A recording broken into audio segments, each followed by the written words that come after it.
Good morning everybody, कैसे हो आप सभी। एक बार फिर से स्वागत है आपका अपने चैनल टाइम चेंजिंग क्लासेज पर। आज अपन बात करेंगे हमारे जो पॉलिटिकल साइंस का सेकंड चैप्टर है नियोजित विकास की राजनीति, उसके बारे में अपन चर्चा करेंगे। तो जो ये अपना चैप्टर है, वैसे तो ये सेकंड चैप्टर है, लेकिन सेकंड चैप्टर ये तब बना है जब हमारी पॉलिटिकल साइंस की सेकंड बुक में हमारा सेकंड चैप्टर एलिमिनेट हो गया, यानी कि हट गया, रिड्यूस हो गया।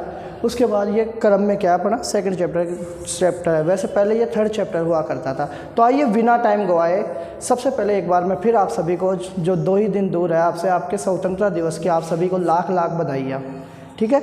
और झूम उठो, इस दिन पूरे विश्व को पता लग जाए कि भारत में स्वतंत्रता दिवस ऐसे बनाया जाता है। सब जगह जगह तिरंगा फहरा दो, ठीक है। तो एक बात, इसी दिन अपन एक मोटिवेशन छोटा सा हमारे देश के जवानों के लिए, हमारे देश के जवानों के लिए, कि इस दिन के लिए वीरों ने अपना खून बहाया है, कि इस दिन के लिए वीरों ने अपना खून बहाया है। झूम उठो देशवासियों, स्वतंत्रता दिवस आया है, स्वतंत्रता दिवस आया है। आइए अब हम सीधे बात करते हैं हमारे चैप्टर के बारे में, जो नियोजित विकास की राजनीति। हमारा कौन सा चैप्टर है? सेकंड चैप्टर है। तो इसमें अपन बात करेंगे सबसे पहले नियोजन क्या होता है। नियोजन क्या होता है, मैं आपसे पूछता हूँ, बताओ, देखिए कमेंट बॉक्स में नियोजन क्या होता है। सबसे पहले बताओ मेरे को, नियोजन क्या होता है।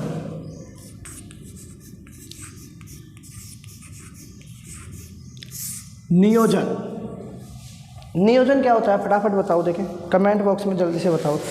आप पढ़ तो रहे होंगे ना स्कूल में, थोड़ा बहुत तो पता होगा नियोजन।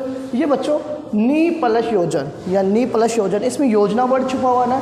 नी यानी कि पहले से योजना बनाना, नी यानी कि पहले से योजनाएं बनाना, पहले से योजनाएं बनाना क्या कहलाता है? नियोजन कहलाता है, ठीक है। अर्थात ये क्या कहता है कि उपलब्ध जो संसाधन है हमारे पास, क्या है? उपलब्ध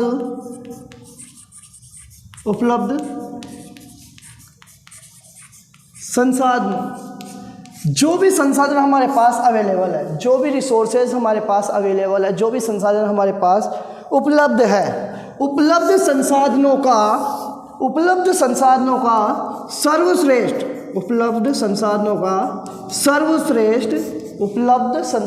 सर्वश्रेष्ठ यूज या प्रयोग, उपलब्ध संसाधनों का सर्वश्रेष्ठ प्रयोग करने के लिए, उपलब्ध संसाधनों का सर्वश्रेष्ठ प्रयोग करने के लिए बनाई गई योजना, उपलब्ध संसाधनों का सर्वश्रेष्ठ प्रयोग करने के लिए बनाई गई योजनाओं को क्या कहते हैं? नियोजन कहते हैं। क्योंकि हमारा देश जब आज़ाद हुआ, आपको पता है कितनी भयंकर परिस्थितियों में हमारा देश आज़ाद होता है, फिर इन परिस्थितियों के बावजूद हमारे देश में क्या नियोजन यानी कि योजनाओं को चलाने के लिए, हमारे देश की अर्थव्यवस्था को चलाने के लिए हमें किसकी ज़रूरत थी? नई नई योजनाओं की ज़रूरत थी। तो इन देश की जो हमारे पास में उस समय जो संसाधन अवेलेबल थे, उन उपलब्ध संसाधनों के सर्वश्रेष्ठ प्रयोग करने के लिए जो योजनाएं बनाई गई, उन्हें किस नाम से जाना गया?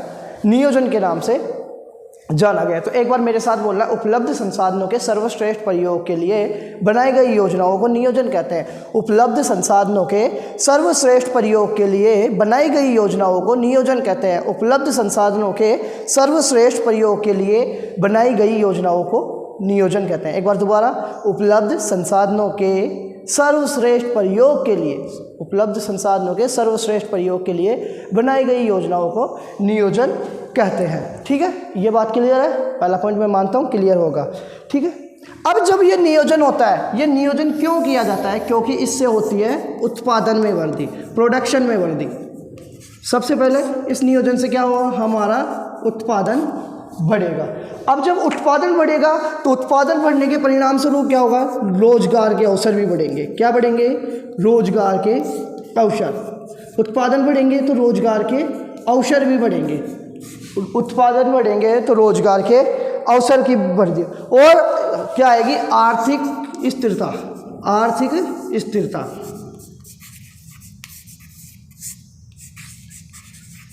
आर्थिक स्थिरता, ये 3 काम होंगे। ये 3 काम होंगे। सबसे पहले तो उपलब्ध संसाधनों के सर्वश्रेष्ठ प्रयोग के लिए बनाई गई योजनाओं को नियोजन कहते हैं। नियोजन के परिणाम स्वरूप उत्पादन में वृद्धि होती है, रोजगार के अवसरों में वृद्धि होती है तथा आर्थिक स्थिरता आती है तथा आर्थिक स्थिरता आदि लक्ष्यों को प्राप्त किया जाता है।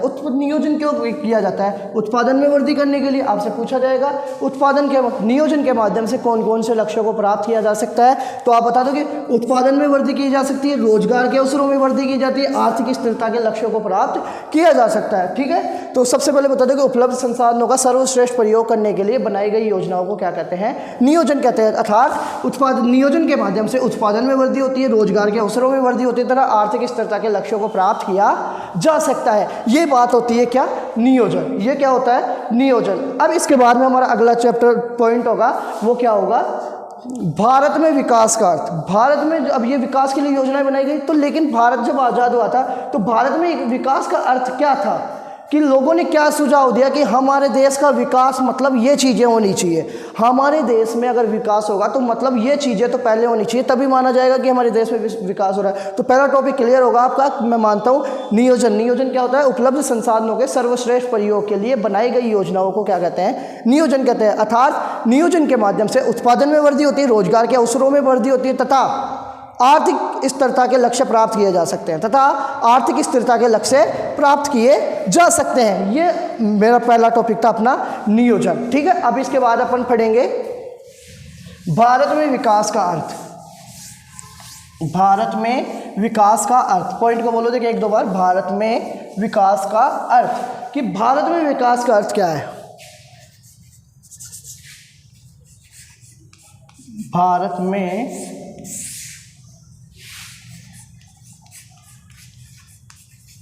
विकास का अर्थ। भारत में विकास का क्या अर्थ है? भारत में विकास का अर्थ, भारत में विकास का अर्थ क्या है बताओ देखें। भारत में विकास का अर्थ क्या है?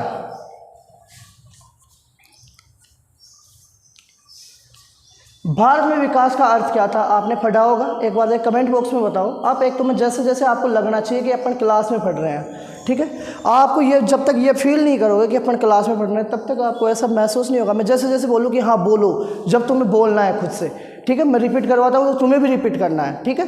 भारत में विकास का मतलब क्या था? भारत में विकास का अर्थ क्या था?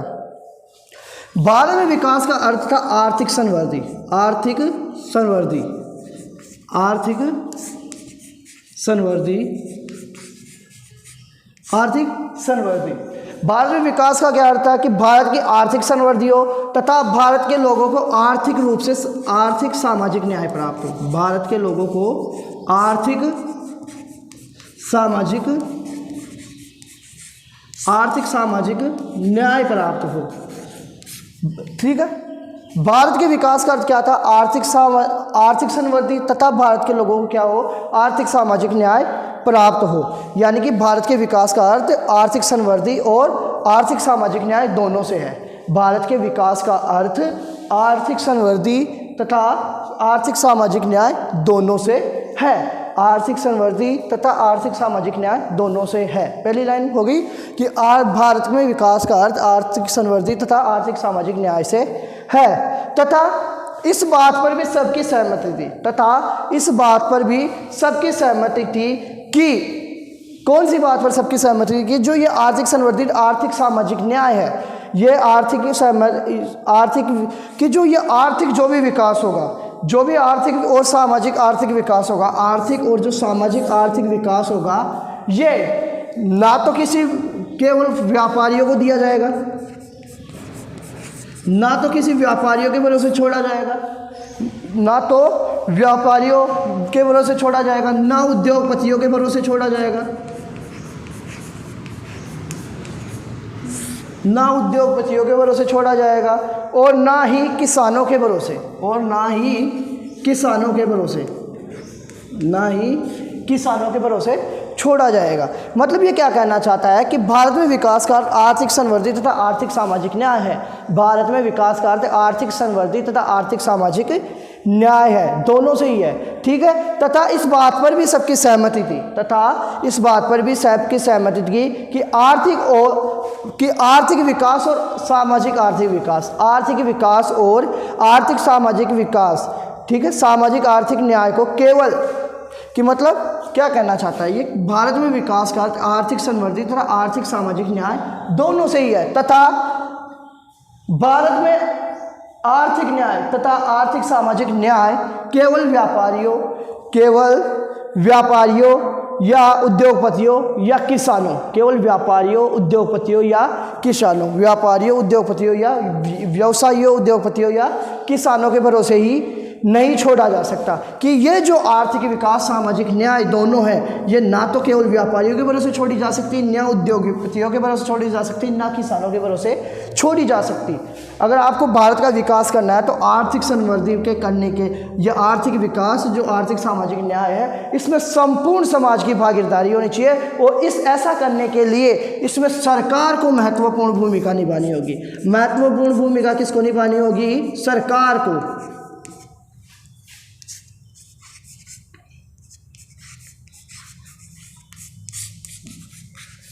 गवर्नमेंट को महत्वपूर्ण क्या भूमिका निभानी होगी। ऐसा करने के लिए सरकार को क्या करनी होगी? महत्वपूर्ण भूमिका निभानी होगी। तो ये क्या, भारत में आर्थिक विकास का आर्थिक समृद्धि तथा आर्थिक सामाजिक न्याय से या दोनों से ही है।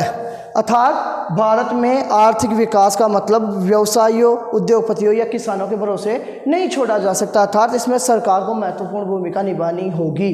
ठीक है, जैसे कि जब भारत आज़ाद हुआ 1947 में, जब भारत आज़ाद हुआ 1947 में, उस समय विकास का अर्थ यह था कि जो लोग पश्चिमी देशों, उस समय विकास का अर्थ क्या था कि जो लोग पश्चिमी देशों की संस्कृति को फॉलो कर रहे हैं, जो लोग पश्चिमी देशों की संस्कृति को फॉलो कर रहे हैं, वो क्या है? विकसित होने की ओर अग्रसर है। वो विकास, उनका विकास हो रहा है, उनका आर्थिक विकास हो रहा है। उसका मतलब क्या था कि जो लोग पश्चिमी देशों की संस्कृति को फॉलो कर रहे हैं, उनको अपना रहे हैं, वो लोग क्या कर रहे हैं? अपने देश का आर्थिक विकास कर रहे हैं। ठीक है, ये भारत में आर्थिक विकास का अर्थ था। भारत में आर्थिक विकास का अर्थ, एक बार मेरे साथ साथ बोलना, भारत में आर्थिक विकास का अर्थ भारत की आर्थिक समृद्धि, भारत की आर्थिक समृद्धि तथा आर्थिक सामाजिक न्याय दोनों से ही है, तथा आर्थिक सामाजिक न्याय दोनों से ही थे, तथा इस बात पर भी सभी सहमत थे, तथा इस बात पर भी सभी सहमत थे कि भारत के आर्थिक और आर्थिक सामाजिक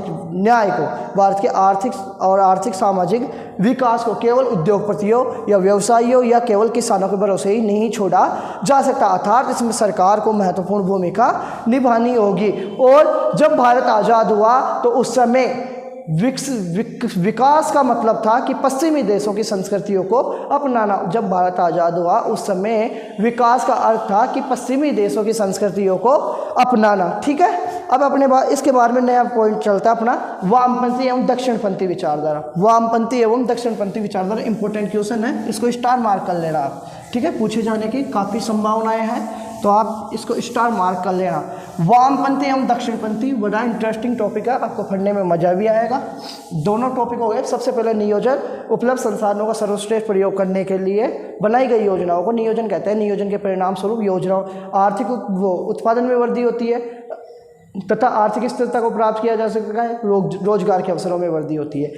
भारत में विकास का अर्थ का मतलब क्या है? भारत में आर्थिक समृद्धि तथा आर्थिक सामाजिक न्याय। ठीक है, इसके बाद अपन पढ़ेंगे वामपंथी एवं दक्षिणपंथी। वामपंथी एवं दक्षिणपंथी, वामपंथी एवं दक्षिणपंथी।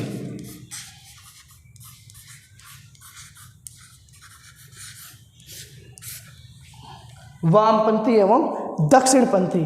अब वामपंथी विचारधारा और दक्षिणपंथी विचारधारा, ये दो विचारधारा है। ये वामपंथी विचारधारा के लोग समर्थन करते हैं गरीबों का। किसका समर्थन करते हैं? गरीबों का। जबकि दक्षिणपंथी लोग समर्थन करते हैं किसका? बाजार मूलक अर्थव्यवस्था का।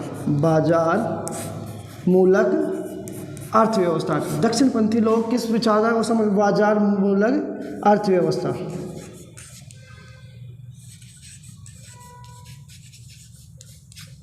बाजार मूलक अर्थव्यवस्था का समर्थन करते हैं। ठीक है, सबसे पहले तो वामपंथी लोग गरीबों का समर्थन करते हैं, दक्षिणपंथी लोग अमीरों का या बाजार मूलक खुली अर्थव्यवस्था का समर्थन करते हैं। तो वामपंथी में क्या लिखोगे, ऐसे लोग जो गरीबों के भले की, ऐसे लोग जो गरीबों के भले की, ऐसे लोग जो गरीबों के भले की बात करें, ऐसे लोग जो गरीबों के भले की बात करें वामपंथी कहलाते हैं। ऐसे लोग जो गरीबों के भले की या विकास की बात करें वामपंथी कहलाते हैं। तथा ये लोग क्या करते हैं, ये लोग क्या करते हैं, गरीबों को राहत पहुंचाने वाली, गरीबों को राहत पहुंचाने वाली, गरीबों को राहत पहुंचाने वाली योजनाएं, जो योजनाएं गरीबों को राहत पहुंचाने के लिए सरकार लाती है उसमें क्या करते हैं, सरकार का बढ़ चढ़कर समर्थन भी करते हैं। ये लोग क्या करते हैं, जो सरकार क्या करती है, गरीबों को राहत पहुंचाने वाली योजनाएं लाती है उसमें बढ़ चढ़कर क्या करते हैं, सरकार का समर्थन भी करते हैं। जबकि दक्षिणपंथी लोग क्या कहते हैं, ये खुली प्रतिस्पर्धा, ये क्या चाहते हैं, खुली प्रतिस्पर्धा,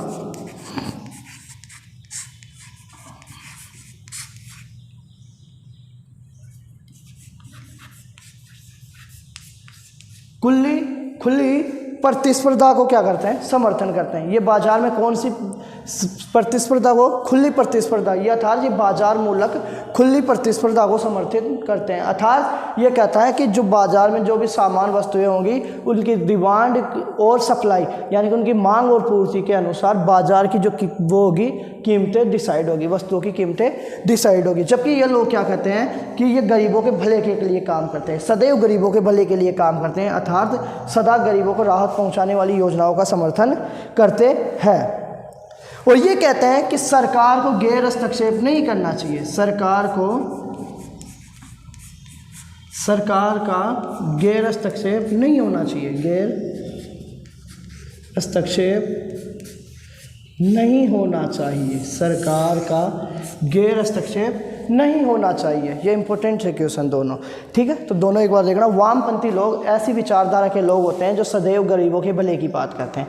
तो मेरे साथ बोलना, वामपंथी लोग कैसे होते हैं, ऐसे लोग जो सदैव गरीबों के भले की बात करते हैं, ऐसे लोग जो सदैव गरीबों के भले की बात करते हैं। कौन सी विचारधारा के लोग, वामपंथी विचारधारा के लोग, ठीक है। मेरे साथ बोलना, वामपंथी ऐसे लोग जो गरीबों के भले की बात करें तथा गरीबों को राहत पहुंचाने वाली योजनाओं का क्या करते हैं, समर्थन करते हैं। वामपंथी विचारधारा के लोग सदैव गरीबों के भले की बात करते हैं तथा गरीबों को राहत पहुंचाने वाली योजनाओं का समर्थन करते हैं तथा गरीबों को राहत पहुंचाने वाली योजनाओं का योजनाओं में सरकार का समर्थन करते हैं। जबकि इसके विपरीत में बात करूं, दक्षिणपंथी विचारधारा के लोग ऐसी विचारधारा के लोग होते हैं जो बाजार मूलक खुली अर्थव्यवस्था का समर्थन करते हैं। दक्षिणपंथी विचारधारा के लोग ऐसी विचारधारा के लोग होते हैं जो बाजार मूलक खुली अर्थव्यवस्था का समर्थन करते हैं, बाजार मूलक खुली अर्थव्यवस्था का समर्थन करते हैं। इनका कहना होता है कि सरकार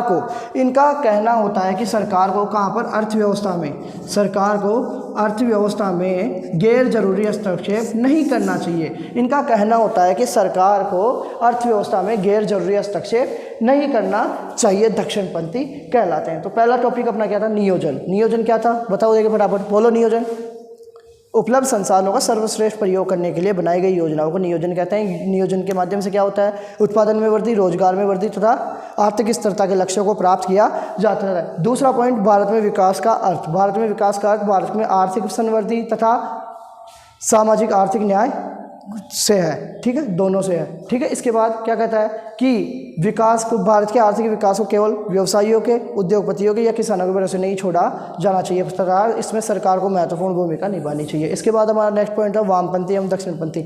वामपंथी विचारधारा के लोग उस विचारधारा को समर्थन करते हैं, अर्थात ऐसे लोग जो सदैव गरीबों के भले की बात करें, अर्थात ऐसे लोग जो सदैव गरीबों के भले की बात करें, अर्थात ये लोग क्या करते हैं, सदैव जो सरकार गरीबों के भले के लिए योजनाएं लाती है उनका बढ़ चढ़कर समर्थन करते हैं। इसके विपरीत दक्षिणपंथी विचारधारा के लोग ऐसी विचारधारा के लोग होते हैं, दक्षिणपंथी विचारधारा के लोग ऐसी विचारधारा के लोग होते हैं जो सदैव बाजार मूलक खुली अर्थव्यवस्था का समर्थन करते हैं, जो सदैव बाजार मूलक खुली अर्थव्यवस्था का समर्थन करते हैं। अर्थात ये लोग कहते हैं कि सरकार को अर्थव्यवस्था में गैर जरूरी हस्तक्षेप नहीं करना चाहिए, अर्थात ये लोग कहते हैं सरकार को अर्थव्यवस्था में गैर जरूरी हस्तक्षेप नहीं करना चाहिए। ठीक है, ये अपना वामपंथी एवं दक्षिणपंथी थी। मैं आशा करूँगा को अच्छे से समझ में आया होगा।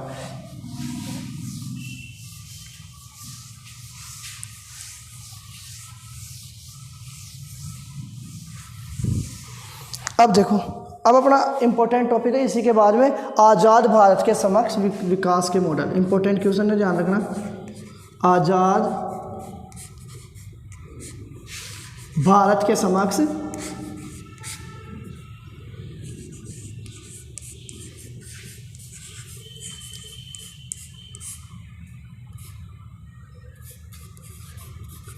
विकास के मॉडल। आज़ाद भारत के सामने विकास के मॉडल, कि जब भारत आज़ाद हुआ तो भारत के सामने विकास के कौन कौन से मॉडल थे और भारत ने कौन से मॉडल को फॉलो किया, इस बात की चर्चा अपन इसमें करेंगे कि आज़ाद भारत के सामने विकास के कौन कौन से मॉडल थे और भारत ने कौन से मॉडल को फॉलो किया, अपन इस बात पर चर्चा करेंगे। तो जब भारत आज़ाद हुआ 1947 में, जब भारत कब हो जाए आज़ाद, 15 अगस्त 1947 को। ठीक है, अब आपसे मैं एक क्वेश्चन पूछता हूँ, कमेंट बॉक्स में बताना। देखें, जब भारत आज़ाद हुआ था उस समय पंडित नेहरू ने क्या की थी, एक असेंबली में एक स्पीच दी थी, एक संविधान सभा में क्या किया था, भाषण दिया था। उस समय उस भाषण को किस नाम से जाना जाता है? इंपॉर्टेंट क्वेश्चन आप बताना। देखिए, आप मेरी क्लास ले रहे हो तो मैंने अच्छे से क्वेश्चन बताया, फिर मैं एक टेस्ट का आयोजन करूंगा आपके लिए, फर्स्ट चैप्टर के। आप पढ़ के तैयार रहना। देखें, कितने स्टूडेंट ऐसे हो जो कमेंट में बताना कि टेस्ट देने के कितने स्टूडेंट इच्छुक हो। मेरे को जितने ज़्यादा कमेंट आएंगे कि हाँ सर कम से कम 15-20 स्टूडेंट्सों के कमेंट आएंगे ना, तो मैं टेस्ट लूँगा। और ऐसे क्वेश्चन होंगे उस टेस्ट में जो तुम्हारे एग्जाम में आएंगे ही, वही क्वेश्चनों का टेस्ट लूँगा जो तुम्हारे एग्जाम में आएंगे, उन क्वेश्चनों को संभाल के रखना। ठीक है, तो पहले मेरे को ये बताना कि स्वतंत्र जब भारत आज़ाद हुआ उस समय जब पंडित नेहरू ने स्पीच दिया था संविधान सभा को संबोधित करते हुए, उस स्पीच को किस नाम से जाना जाता है? ठीक है, तो आज़ाद भारत के समक्ष जब भारत आज़ाद हुआ तो उस समय क्या हो चुका था, अमेरिका ने नागासाकी और हिरोशिमा पर 1945 में क्या गिरा दिए थे, लिटिल बॉय और फैट मैन नामक 2 परमाणु बम गिरा दिए थे। लिटिल बॉय और फैट मैन नामक 2 परमाणु बम गिरा दिए थे और सेकेंड वर्ल्ड वॉर समाप्त हो गया था। सेकेंड वर्ल्ड वॉर समाप्त हो गया था। लेकिन इस युद्ध का नतीजा ये निकला कि ब्रिटेन जीत तो गया, लेकिन अब ब्रिटेन क्या नहीं रहा था, इतना ताकतवर नहीं रहा था। ताकतवर क्या हुआ, पूरे विश्व में 2 शक्तियां निकल के आई। कौन सी? एक तो सोवियत संघ, पूरा विश्व 2 टुकड़ों में बट गया।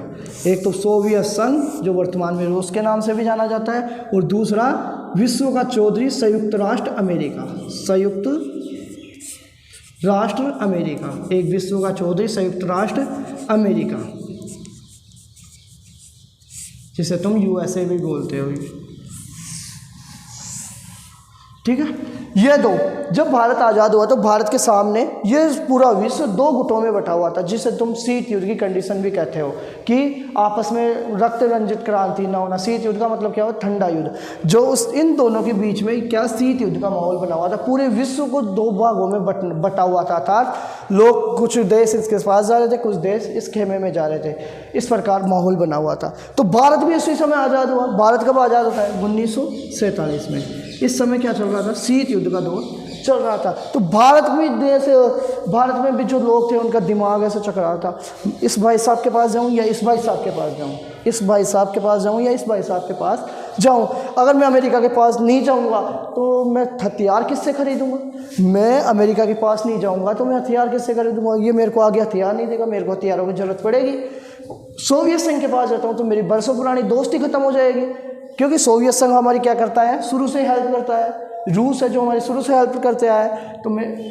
तो भारत में जो आज तो अपन कुछ भी बोल देते हैं पंडित नेहरू के बारे में, लेकिन भारत के जो पहले प्रधानमंत्री है, मैं बता रहा हूँ, अगर उसकी जगह और कोई होता तो शायद इस देश के ऐसी हालात नहीं होते। तुम्हें अभी तक महसूस नहीं होता कि हम कभी गुलाम भी थे, तुम्हें कभी ऐसा महसूस नहीं होता कि तुम कभी गुलाम भी थे। पंडित नेहरू, जिसको मार्शल टिटो ये सलाम करते थे, और जो सोवियत संघ, अमेरिका और रूस अपने खेमे में लेना चाहते थे, वो नसीहतें, वो इंसानी, वो पर्सनैलिटी थी पंडित नेहरू, जिनके बारे में आज तो अपन कुछ भी बोल दें, हम कुछ भी बोल देते हैं आज तो, लेकिन मैं बताता हूँ अगर रियल में उस समय पंडित नेहरू के अलावा और किसी के पास कमांड होती तो शायद देश की यह हालत नहीं होती जो आज अपन इतने वो बड़ी बड़ी मिसाइलों का ये परीक्षण कर रहे हैं, ऐसी हालत नहीं होती। वो पंडित नेहरू की देन है। ना तो इसका समर्थन किया ना इसका समर्थन किया, अपनी स्वतंत्र विदेश नीति का समर्थन किया और उसने अपनी मिश्रित अर्थव्यवस्था चुनी, इन दोनों का मिक्सर चुनी। अगर अपन भी इन दोनों देशों की तरह हो जाते तो बाकी देशों की तरह क्या होते, अभी इनका पीछा कर रहे होते। अपन अपनी स्वतंत्र विदेश नीति का पालन करते हैं, तो मैं सलाम करता हूं पंडित नेहरू को। ऐसे नहीं, काबिलियत थी उनमें। मार्शल टीटो आप देखोगे, जब निरपेक्षता आंदोलन पढ़ोगे, पूरे के पूरे उसको फैनते। ये संयुक्त राष्ट्र अमेरिका जो विश्व का चौधरी था, ये भी कहता था कि तो आप मेरे खेमे में आ जाओ, आप मेरे खेमे में आ जाओ। ये सोवियत संघ जो कितने 15-16 देशों का समूह था, वो भी कहता था आप हमारे देश खेमे में आ जाओ। ये नसीहत थी पंडित नेहरू। 1947 में तो पंडित नेहरू सोवियत संघ, इसने सोवियत संघ में चल रही थी साम्यवादी अर्थव्यवस्था, साम्यवादी मॉडल। अर्थव्यवस्था का कौन सा मॉडल था? साम्यवादी मॉडल। और इसमें था पूंजीवादी या उदारवादी मॉडल, पूंजीवादी या उदारवादी मॉडल।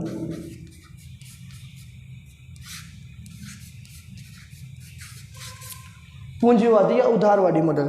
तो आपके सामने पूछा है आपसे क्वेश्चन कि भारत स्वतंत्र राष्ट्र भारत के समक्ष विकास के कौन से दो मॉडल थे? तो साम्यवादी या पूंजीवादी या उदारवादी मॉडल। साम्यवादी या पूंजीवादी, साम्यवादी को अपन समाजवादी बोलते हैं, ध्यान रखना। कम्युनिस्ट है इसको जो समाजवादी, समाजवादी, ठीक है।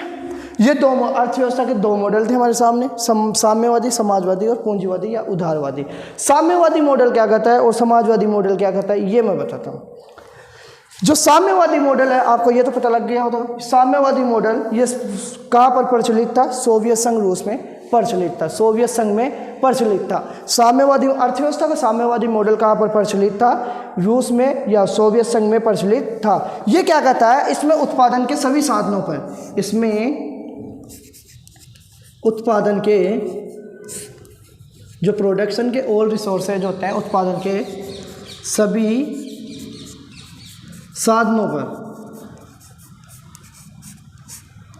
उत्पादन के सभी साधनों पर क्या होता है? सरकार का नियंत्रण होता है। किसका नियंत्रण होता है? सरकार का नियंत्रण होता है। सरकार का नियंत्रण होता है। उत्पादन के सभी साधनों पर सरकार का नियंत्रण होता है, ठीक है। तो पहली लाइन क्या लिखोगे? सोवियत संघ, यह जो समाजवादी या साम्यवादी मॉडल सोवियत संघ रूस में प्रचलित था। अर्थात इसका मतलब था कि उत्पादन के सभी साधनों पर क्या होता है? सरकार का नियंत्रण होता है। अर्थात देश में निजी क्षेत्र को नाम की कोई चीज़ नहीं होती। अर्थात ये निजी क्षेत्र के एकदम विरोधी थे कि प्राइवेट जो सेक्टर है इसका बिल्कुल क्या करते हैं? ये विरोध करते हैं, ठीक है। तो यह व्यवस्था सोवियत संघ रूस में प्रचलित थी। पहली लाइन बोलो मेरे साथ, यह व्यवस्था सोवियत संघ रूस में प्रचलित थी, ठीक है। इसमें उत्पादन के सभी साधनों पर सरकार का अधिकार होता है। इसमें उत्पादन के सभी साधनों पर सरकार का अधिकार होता है। देश में निजी क्षेत्र नहीं होता है, देश में निजी क्षेत्र नहीं होता है। दूसरी बात लाइन क्या बोलोगे? बोलो देश में निजी क्षेत्र नहीं होता है, देश में निजी क्षेत्र नहीं होता है, ठीक है। निजी क्षेत्र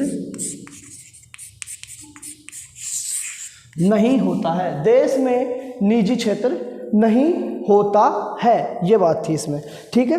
तथा सबकी सब जो कंपनियां होगी वो किसके अधीन होगी? सरकार के अधीन होगी। सारी की सारी कंपनियां किसके अधीन होगी? सरकार के अधीन होगी। जबकि संयुक्त राष्ट्र अमेरिका ये इसके पास थी पूंजीवादी या उदारवादी मॉडल। पूंजीवादी या उदारवादी मॉडल वही अपन ने जो पढ़ा, दक्षिणपंथी विचारधारा के लोग थे। ये कैसी पर खुली बाजार मूलक अर्थव्यवस्था का समर्थन करते थे, जबकि ये कौन सी विचारधारा के लोग? वामपंथी, ठीक है, उसका रिलेटेड ही थे, ठीक है। उदारवादी पूंजीवादी मॉडल, उदारवादी पूंजीवादी मॉडल ये जो मॉडल था अर्थव्यवस्था का, ये सोवियत जो संयुक्त राष्ट्र अमेरिका में प्रचलित था। पहले वो कहाँ पर था? सोवियत संघ रूस में, ठीक है। दो लाइन अंतर भी पूछेगा तो अंतर भी बता देना आप ऐसे, है ना। दूसरी, इसका मतलब उत्पादन के सभी साधनों पर सरकार का अधिकार होता है। उत्पादन के सभी साधनों पर सरकार का अधिकार होता है। जबकि ये क्या कहता है कि उत्पादन के सभी साधनों पर किसका अधिकार होगा? उत्पादन के सभी साधनों पर निजी क्षेत्र का अधिकार होगा। उत्पादन के सभी साधनों पर किसका अधिकार होगा? निजी क्षेत्र का अधिकार होगा। उत्पादन के सभी साधनों पर निजी क्षेत्र का अधिकार होगा तथा इसमें सरकार का हस्तक्षेप, सरकार, इसमें क्या होगा? सरकार का हस्तक्षेप न के बराबर होगा। सरकार का हस्तक्षेप न के बराबर होगा। ठीक है, तो आप मेरे साथ साथ एक बार दोबारा बोलना। अर्थव्यवस्था का पूंजीवादी मॉडल, अर्थव्यवस्था का उदारवादी मॉडल संयुक्त राष्ट्र अमेरिका में प्रचलित था। अर्थव्यवस्था का पूंजीवादी या उदारवादी मॉडल कहाँ पर प्रचलित था? संयुक्त राष्ट्र अमेरिका में प्रचलित था। ठीक है, पहली लाइन बोल दिए। अब सेकंड लाइन, पूंजीवादी मॉडल का अर्थ है कि उत्पादन के सभी साधनों पर निजी व्यक्ति का अधिकार होना। उत्पादन के सभी साधनों पर निजी व्यक्तियों का अधिकार होना, अर्थात ये कहते हैं, इनका कहना होता है कि सरकार का गैर हस्तक्षेप इसमें न के बराबर होता है। इस क्षेत्र में, इस अर्थव्यवस्था में सरकार का हस्तक्षेप न के बराबर होता है। तो अपने कौन कौन से पॉइंट क्लियर हो गए? पहला, नियोजन, भारत में विकास का अर्थ, वामपंथी दक्षिणपंथी, वामपंथी दक्षिणपंथी। नियोजन बता दिया मैंने, उपलब्ध संसाधनों का सर्वश्रेष्ठ प्रयोग जिससे उत्पादन में वृद्धि, रोजगार के अवसरों में वृद्धि और आर्थिक स्थिरता के लक्ष्य को प्राप्त किया जाता है। फिर मैंने बताया भारत में विकास का अर्थ, आपको भारत में विकास का अर्थ क्या होता है? अब बोलो देखे। भारत में विकास का अर्थ क्या होता है? भारत में विकास का अर्थ आर्थिक संवृद्धि या आर्थिक सामाजिक न्याय दोनों से होता है। अर्थात भारत में आर्थिक विकास का जो कार्यक्रम है, आर्थिक सामाजिक न्याय ना तो उद्योगपतियों के भरोसे छोड़े जा सकते हैं, ना व्यवसायियों के, और ना ही किसानों के भरोसे। अर्थात इसमें सरकार को अपनी क्या रखनी होगी? मध्यस्थ भूमिका निभानी होगी। उसके बाद मैंने आपको पढ़ाया वामपंथी दक्षिणपंथी। वामपंथी विचारधारा के लोग उस विचारधारा के लोग होते हैं जो क्या करते हैं? बढ़ चढ़ कर गरीबों के भले की योजनाओं का क्या करते हैं? समर्थन करते हैं। दक्षिणपंथी विचारधारा के लोग उस विचारधारा के लोग होते हैं जो क्या करते हैं? बाजार मूलक खुली अर्थव्यवस्था का समर्थन करते हैं और कहते हैं कि सरकार का अर्थव्यवस्था में गैर जरूरी हस्तक्षेप नहीं होना चाहिए। उसके बाद में पढ़ा अपन ने आज़ाद भारत के समक्ष भारत विकास के मॉडल। मैंने बताया कि पहला मॉडल था साम्यवादी या समाजवादी मॉडल, दूसरा मॉडल था उदारवादी या पूंजीवादी मॉडल। साम्यवादी समाजवादी मॉडल क्या कहता है कि ये उस समय कौन से देश में कहाँ प्रचलित था? तो ये जब भारत आज़ाद हुआ तो ये सोवियत संघ रूस में प्रचलित था। ये अर्थात इसका इन विचारधारा के लोगों का कहना होता है, इस मॉडल के लोगों का कहना होता है कि उत्पादन के सभी साधनों पर किसका अधिकार होता है? सरकार का अधिकार होता है। उत्पादन के सभी साधनों पर सरकार का अधिकार होता है तथा निजी क्षेत्र नाम की कोई चीज़ नहीं होती है। ठीक है, फिर इसके विपरीत जो उदारवादी या पूंजीवादी जो मॉडल वाले लोग थे वो कहते हैं कि ये उस समय ये जब भारत आज़ाद हुआ तो ये विचारधारा कहाँ पर प्रचलित थी? ये मॉडल संयुक्त राष्ट्र अमेरिका में प्रचलित थी। अर्थात इस विचारधारा के लोग कहते हैं कि उत्पादन के सभी साधनों पर निजी क्षेत्र का अधिकार होता है, अर्थात सरकार का इसमें हस्तक्षेप न के बराबर होता है। फिर देखो, भारत ने इन दोनों की स्थिति देखी तो भारत ने सोचा कि अपने देश में तो उद्योगपति भी है, किसान भी है, गरीब भी है, सब है। तो भारत ने क्या किया? इन दोनों के मिक्सचर को अपना लिया। भारत ने कहा कि मैं तो रखूँगा, मेरी सरकार भी होगी, निजी व्यक्ति भी होंगे, कि मेरे देश में तो उद्योगपति भी खुश, गरीब भी खुश, सारे सब इन दोनों का मिक्सर। और भारत ने चुनी अर्थव्यवस्था का मिश्रित अर्थव्यवस्था। भारत ने अपनी अर्थव्यवस्था का मॉडल चुना मिश्रित अर्थव्यवस्था। भारत का मॉडल का क्या? भारतीय में कौन सी अर्थव्यवस्था को अपनाया जाता है? मिश्रित अर्थव्यवस्था के मॉडल को अपनाया जाता है। तो आपसे पूछ सकता है भारत में अर्थव्यवस्था की कौन सा मॉडल है? तो अपन ने अपनाया मिश्रित अर्थव्यवस्था। मिश्रित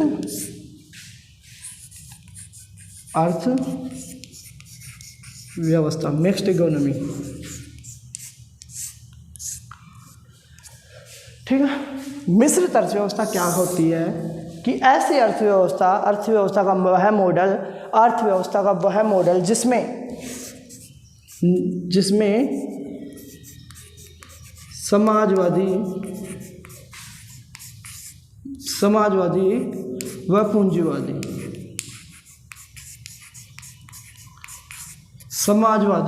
व पूंजीवादी दोनों अर्थव्यवस्थाओं की क्या हो, विशेषताएं हो। अर्थव्यवस्था का वह मॉडल अर्थात मिश्रित अर्थव्यवस्था से अभिप्राय है कि या मिश्रित अर्थव्यवस्था से तात्पर्य है कि अर्थव्यवस्था का वह मॉडल जिसमें पूंजीवादी व साम्यवादी, उदारवादी व समाजवादी दोनों अर्थव्यवस्थाओं की विशेषताओं को क्या किया जाता है, इसमें शामिल किया जाता है। दोनों अर्थव्यवस्थाओं की विशेषताओं को शामिल किया जाता है। अर्थात अगर मैं बात करूं भारत में, तो देश में जितने भी छोटे उद्योग हैं, देश में जितने भी छोटे उद्योग हैं, देश में जितने भी छोटे उद्योग हैं, देश में जितने भी छोटे उद्योग हैं वो किसके हाथ में होंगे, निजी क्षेत्र में। वो किसके, उन पर किसका अधिकार होगा, निजी क्षेत्र का। ठीक है, वो किस में होंगे, निजी क्षेत्र के। जबकि जो जितने भी बड़े उद्योग होंगे,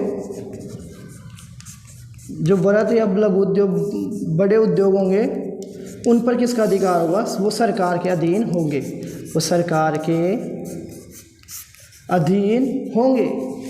जितने भी बड़े उद्योग होंगे वो किसके अधीन होंगे, सरकार के अधीन होंगे। अर्थात भारत ने क्या किया, दोनों अर्थव्यवस्था का मॉडल अपनाया, जिसे मिश्रित अर्थव्यवस्था के नाम से जाना जाता है। अर्थात भारत ने दिया मिश्रित अर्थव्यवस्था का मॉडल। ठीक है, भारत ने क्या कहा कि मेरे देश में क्या हो गया, मिश्रित अर्थव्यवस्था की विशेषता, मेरे जो देश की अर्थव्यवस्था होगी उस देश में पूंजीवादी अर्थव्यवस्था की विशेषता पाई जाएगी और समाजवादी अर्थव्यवस्था की विशेषता भी पाई जाएगी। अर्थात जो छोटे उद्योग होंगे वो निजी क्षेत्र के अधीन होंगे और जो बड़े उद्योग होंगे वो सरकार के अधीन होंगे। ये इस प्रकार क्या थी, मिश्रित अर्थव्यवस्था थी। तो आपको समझ में आई होगी मिश्रित अर्थव्यवस्था क्या होगी। एक बार मेरे साथ साथ बोलना, मिश्रित अर्थव्यवस्था से अभिप्राय है कि, मिश्रित अर्थव्यवस्था से अभिप्राय है कि अर्थव्यवस्था का वह मॉडल जिसमें क्या, समाजवादी व पूंजीवादी, समाजवादी व पूंजीवादी दोनों अर्थव्यवस्थाओं की विशेषताएं पाई जाती है, पूंजीवादी मिश्रित अर्थव्यवस्था कहलाती है। अर्थात भारत ने जो छोटे उद्योग थे वो निजी क्षेत्र को दे दिए और सरकार ने बड़े उद्योगों की जिम्मेदारी अपने कंधों पे उठाई, तथा सरकार ने बड़े उद्योगों की जिम्मेदारी अपने कंधों पर उठाई। इसके बाद में अपन बात करेंगे बॉम्बे प्लान, इसके बाद में अपन बात करेंगे बॉम्बे प्लान। इंपॉर्टेंट क्वेश्चन है बॉम्बे प्लान, स्टार मार्क कर लेना, पूछा गया है बार बार, आपको भी पता है। सबसे पहले तो आपसे पूछ सकता है इसकी डेट ही, बॉम्बे प्लान पूछ सकता है बॉम्बे प्लान क्या है, कब आया। तो बॉम्बे प्लान आता है 1944 में। 1944 में कौन सा प्लान, बॉम्बे प्लान। बोलो 1944 Bombay plan, Bombay plan 1944, 1944 Bombay plan, Bombay plan 1944।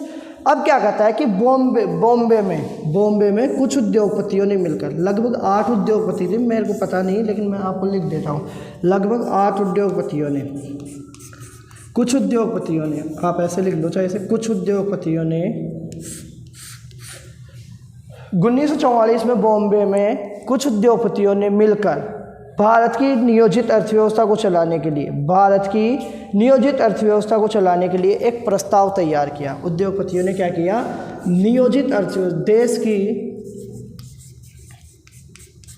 देश की नियोजित, लिख सकते हो आप मेरे साथ लिखना चाहो तो, देश की नियोजित अर्थव्यवस्था, देश की नियोजित अर्थव्यवस्था को चलाने के लिए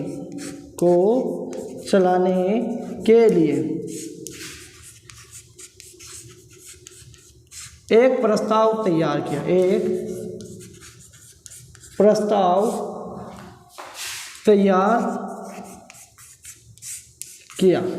देश की नियोजित अर्थव्यवस्था को चलाने के लिए मुंबई में कुछ उद्योगपतियों ने क्या किया, एक प्रस्ताव तैयार किया जिसे बॉम्बे प्लान के नाम से जाना जाता है। 1944 में कुछ उद्योगपतियों ने मिलकर देश की नियोजित अर्थव्यवस्था को चलाने के लिए एक प्रस्ताव तैयार किया जिसे बॉम्बे प्लान के नाम से जाना जाता है। एक बार मेरे साथ बोलना कि देश के कुछ उद्योगपतियों ने 1944 में देश के कुछ उद्योगपतियों ने मिलकर देश की नियोजित अर्थव्यवस्था को चलाने के लिए एक प्रस्ताव तैयार किया जिसे बॉम्बे प्लान के नाम से जाना जाता है। एक बार फिर से बोलना, 1944 में कुछ उद्योगपतियों ने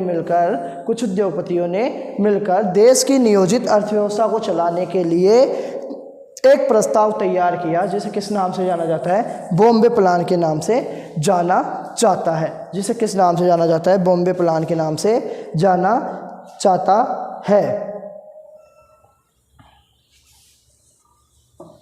अब इसका उद्देश्य आपसे पूछ ले, इसका उद्देश्य क्या था, इसका क्या उद्देश्य था, बॉम्बे प्लान का उद्देश्य क्या था। मैं आपसे पूछता हूं, देखिए आपने पढ़ लिया होगा, बॉम्बे प्लान का उद्देश्य क्या था। ये क्या कहता है कि बॉम्बे प्लान में जो उद्योगपतियों थी, इन्होंने योजना बनाई नियोजन के लिए। इन्होंने सरकार को क्या दी, थोड़ी बहुत वो बताया कि सरकार को भारत का जो आर्थिक नियोजन है, अर्थव्यवस्था को सुदृढ़ करने के लिए सरकार को क्या करना चाहिए। इसका प्रमुख उद्देश्य है कि सरकार औद्योगिक तथा अन्य आर्थिक क्षेत्र में, सरकार औद्योगिक, इसका उद्देश्य क्या था कि सरकार औद्योगिक तथा अन्य आर्थिक क्षेत्र में, अन्य आर्थिक क्षेत्र में क्या करे, बड़े कदम उठाए, कि सरकार औद्योगिक तथा अन्य आर्थिक क्षेत्र में क्या करे, बड़े कदम उठाए। ये इस प्रकार अपना क्या था, बॉम्बे प्लान था। तो बॉम्बे प्लान एक बार मेरे साथ बोलना है, 1944 में कुछ उद्योगपतियों ने मिलकर देश की नियोजित अर्थव्यवस्था को चलाने के लिए एक प्रस्ताव तैयार किया, जिसे बॉम्बे प्लान के नाम से जाना जाता है। इसका प्रमुख उद्देश्य सरकार के द्वारा क्या करना, इसका प्रमुख उद्देश्य था कि सरकार को औद्योगिक तथा अन्य आर्थिक क्षेत्रों में निवेश के लिए बड़े कदम उठाने चाहिए। सरकार को औद्योगिक तथा अन्य आर्थिक क्षेत्रों में निवेश के लिए बड़े कदम उठाने चाहिए। ये क्या था, अपना बॉम्बे प्लान था।